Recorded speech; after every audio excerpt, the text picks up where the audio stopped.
Pessoal, nós estamos no Regimento 9 de Julho e vamos conhecer um pouco da história dessa centenária unidade.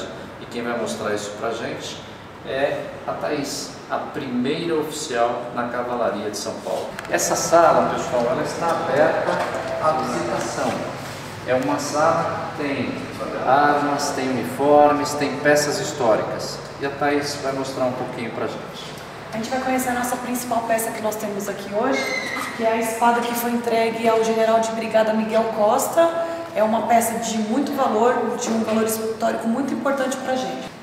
Era uma espada toda de ouro e ela foi entregue em 1931 ao general de brigada Miguel Costa, oficializando a força pública, né, um significado muito importante de homenagem, estima e de respeito a esse oficial que foi um marco para a gente na cavalaria.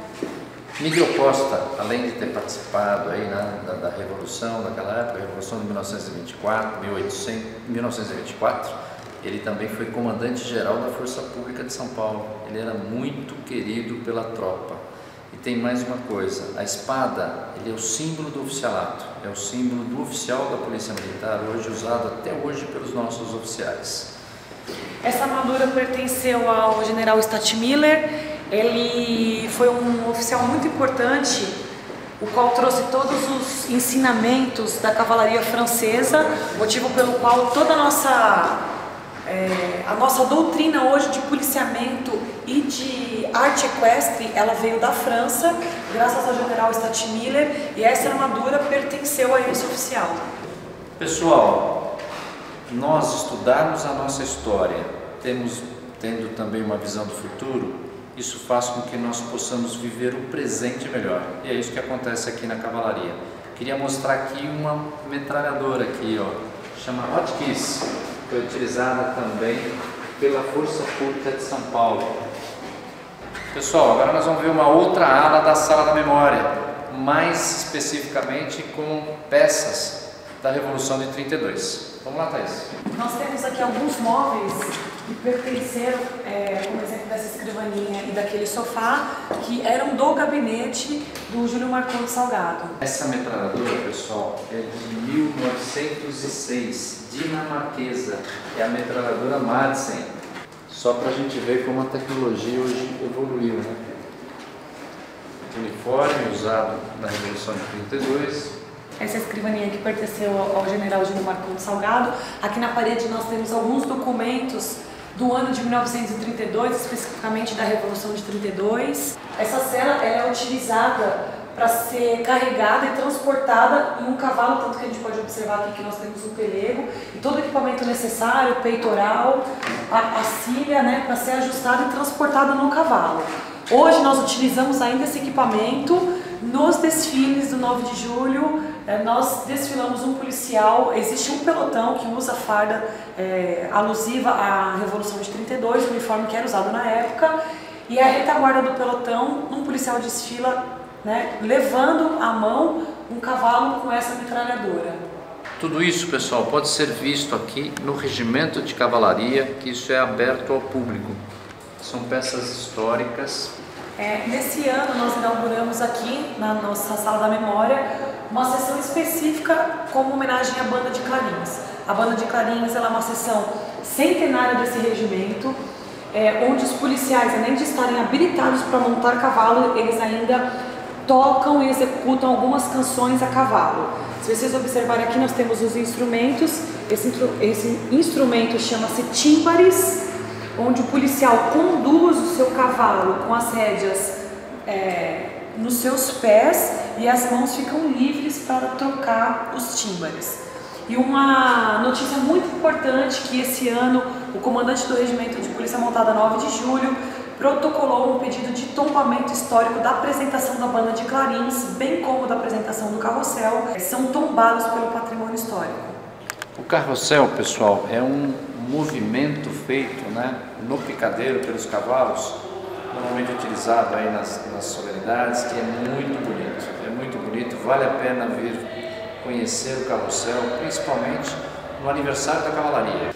Para ver isso aqui, tem uma data importante em São Paulo, aqui, que é o aniversário do Regimento 9 de Julho, dia 11 de outubro. E desde já, Estão todos convidados a conhecer a cavalaria. Estamos numa sala diferente. O que é essa sala, Thaís? Essa sala é destinada a homenagear os nossos eternos comandantes. Então aqui nessa parede a gente tem os comandantes do regimento do século XX, temos todas as épocas em todos os períodos. Nesse quadro aqui nós temos a figura dos nossos comandantes do século XIX. E é importante ressaltar a figura do Tenente Coronel Joaquim Inácio Batista Cardoso, que assumiu o comando do regimento no dia 11 de outubro de 1892. O Tenente Coronel Joaquim Inácio Batista Cardoso é avô do presidente Fernando Henrique Cardoso. Vejam que a história da cavalaria se confunde aí muitas vezes com a história de São Paulo e do próprio Brasil. Esse é o Salão Nobre do Regimento. Aqui é um lugar que nós temos com muito respeito. É nessa mesa que os oficiais do regimento reúnem-se para discutir questões operacionais, para fazerem suas reuniões operacionais. E é aqui também que nós cultuamos todas as tradições da nossa unidade. Os heróis da Revolução de 32. E uma coisa muito importante também que acontece aqui no Salão Nobre é a reunião da confraria. A confraria ela é importante para a manutenção das tradições dessa unidade e durante essas reuniões são discutidas algumas questões.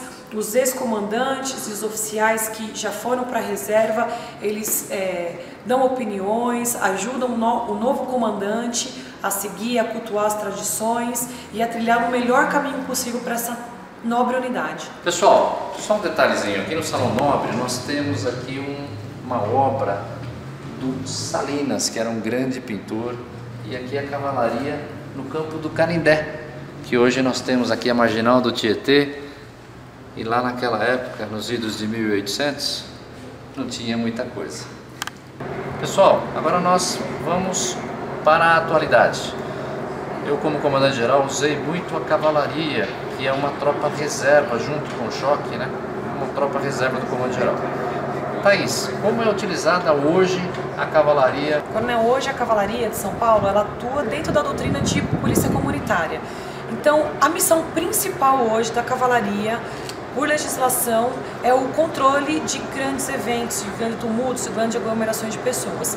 O cavalo ele é importante nesse tipo de atuação devido ao seu efeito psicológico. O cavalo, por ele ter um porte muito grande, ele tem um bom efeito psicológico, então a gente consegue inibir grandes brigas em estádio, a gente consegue controlar uma turba, então ela é de grande importância nesses eventos com grandes aglomerações de pessoas. Secundariamente, o regimento, ele todos os dias promove o policiamento ostensivo preventivo dentro da doutrina de policiamento comunitário. Outro fator muito importante é o emprego do cavalo. O cavalo ele realmente é muito mágico com a sociedade, né? Ele causa uma atração muito forte com a população e isso faz com que a população confie no nosso trabalho, se aproxime, crie uma confiança com o policial. A ecoterapia é um tratamento muito importante, de grande eficácia, que a gente realiza tanto em crianças e em adultos com necessidades que requerem essas necessidades especiais, tanto motora quanto psicológicas. E nós temos aqui uma equipe sensacional de profissionais, de policiais e de alguns cavalos específicos que trabalham só na ecoterapia. O tratamento ele é gratuito para a população. A gente já teve criança aqui que não consegue nem ficar sentado na cadeira e depois de um ano a criança já consegue ficar em pé, andar. Então assim, para a gente é extremamente gratificante a gente ver um resultado como esse devido ao nosso cavalo, nosso grande amigo que é o cavalo. Amigos, nós estamos aqui agora com o Major Ronaldo, que é o subcomandante da cavalaria. E ele vai falar um pouquinho o que é ser um policial, um oficial, uma praça do regimento de cavalaria. O policial de cavalaria tem todo um cuidado especial com o cavalo dele. Ele tem que chegar antes, cuidar do amigo dele, preparar o amigo dele para sair. O cavalo todo montado antes, participa de instrução, depois ele vai para o policiamento, participa do policiamento. No retorno do policiamento, não é simplesmente ele pode deixar o cavalo dele como se fosse uma viatura. Ele tem que ir, cuidar do cavalo, faxinar o cavalo, ver se ele tem alimentação, ver aonde que ele vai dormir, se ele tem a serragem na baia dele para fazer que é a cama do cavalo que ele vai passar a noite, se tiver frio, toda essa peculiaridade que tem, o amor que tem que ter o policial. Hoje nós estamos no dia 31 de março, onde está tendo várias manifestações no município de São Paulo. Os policiais estamos aqui de prontidão no regimento.